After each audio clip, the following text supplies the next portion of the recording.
Oui, alors dans le domaine de l'enseignement supérieur, la coopération entre la Gambie et le Sénégal, on peut dire que vraiment c'est une coopération qui se porte bien. C'est une coopération qui s'inscrit à deux niveaux. Au niveau des établissements, notamment publics d'enseignement supérieur, il faut savoir que depuis le milieu des années 2000, par exemple, l'université Gaston Berger de Saint-Louis donne les cours dans le cadre d'un master en anglais, un master de mathématiques qui est donné à l'université de la Gambie, donc depuis de nombreuses années. Donc dans le cadre de cette coopération, le Sénégal contribue à la formation dans le domaine des mathématiques de nombre de Gambiens.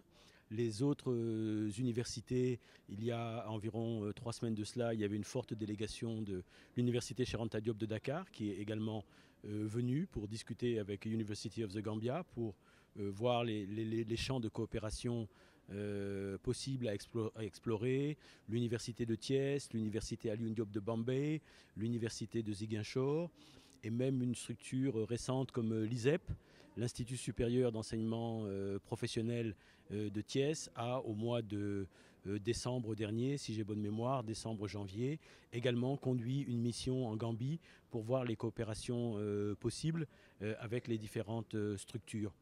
Maintenant, entre les deux États, il faut savoir qu'en 2017, nous avions signé un premier accord avec le ministère gambien de l'enseignement supérieur et de la recherche suite aux changements politiques qui sont intervenus en Gambie. Les nouvelles autorités ont voulu revisiter cet accord et donc à l'occasion du forum sénégalo-gambien qui s'était tenu à Dakar, il y avait une forte délégation donc du ministère de l'enseignement supérieur et de la recherche gambien, délégation conduite par le ministre lui-même. Donc nous avons eu deux réunions au ministère sénégalais de l'enseignement supérieur, de la recherche et de l'innovation. Une première réunion, je dirais que l'on pourrait qualifier de politique, en présence des deux ministres. Et au cours de cette réunion, donc, les deux ministres ont évoqué ensemble les champs possibles de coopération. Et donc, à la suite de cette rencontre politique, les techniciens, donc les directeurs du ministère de l'enseignement supérieur et de la recherche, avec leurs homologues gambiens, ont travaillé sur un projet d'accord donc, qui a fait l'objet d'une signature à l'occasion de ce conseil présidentiel sénégalo-gambien. Oui, donc voilà, ça sera signé de demain. Oui, alors cet accord, je dirais, liste environ une douzaine de champs de coopération entre les deux pays. Euh, Ça touche la gouvernance des institutions d'enseignement supérieur, donc à la fois sénégalais et gambiens échangent sur la manière dont leurs institutions d'enseignement supérieur et de recherche sont gouvernées.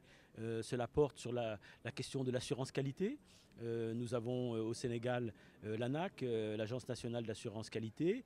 Les Gambiens ont une agence équivalente qu'ils appellent la NACOA. Donc ces deux institutions également ont démarré une collaboration, donc ça va porter sur l'assurance qualité. Nous avons dans cet accord envisagé de mener des projets de recherche communs. Pour le volet enseignement, le Sénégal s'est engagé à accorder 50 bourses par an à des étudiants gambiens, notamment dans le domaine des STEM, les sciences, les technologies, l'ingénierie et les mathématiques. Donc le Sénégal va accorder ces 50 bourses à la Gambie et maintenant la Gambie verra, en fonction de ses besoins, comment les allouer dans ces différentes disciplines. Une autre dimension importante de cet accord, je dirais, qui fait que corroborer de ce qui se passe dans la vie de tous les jours. Les étudiants gambiens seront considérés comme des étudiants sénégalais dans nos universités, c'est-à-dire qu'ils vont payer les mêmes frais d'inscription. Donc des échanges d'enseignants, des échanges de personnel administratif, technique et de services, également des échanges d'étudiants, que les étudiants sénégalais puissent venir faire des stages d'imprégnation en Gambie et que dans le sens inverse également, que des étudiants gambiens puissent venir faire des stages d'immersion au Sénégal. Bon, la Gambie a un tissu économique qui est un peu moins développé que celui du Sénégal, par exemple pour faire des stages dans un certain nombre d'entreprises. Ça serait intéressant que des Gambiens puissent venir faire leurs stages dans les entreprises au Sénégal.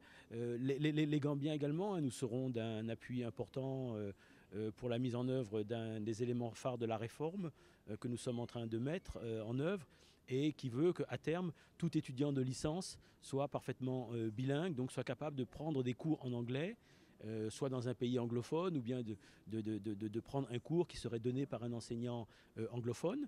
Donc ça va nous demander, là où on est en train de travailler sur un projet pour cette généralisation de l'anglais, et donc bien entendu, les Gambiens pourront nous appuyer de différentes manières pour également atteindre cet objectif. Donc c'est véritablement une coopération qui est... Les Gambiens sont également intéressés à coopérer dans le domaine de la formation technique et professionnelle, parce que comme au Sénégal aussi, ils ont vu que c'est un secteur qu'il est important de développer, hein, pour les besoins socio-économiques de nos pays.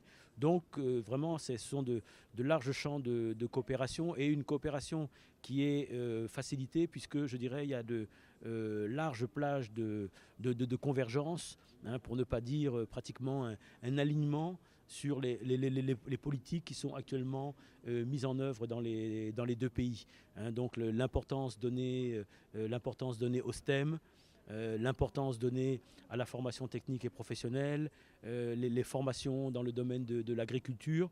Donc le fait que les deux pays mènent les mêmes politiques autour des mêmes grands axes, ça facilite au niveau de l'enseignement supérieur la coopération entre nos deux pays. Merci. Merci et félicitations parce que vous étiez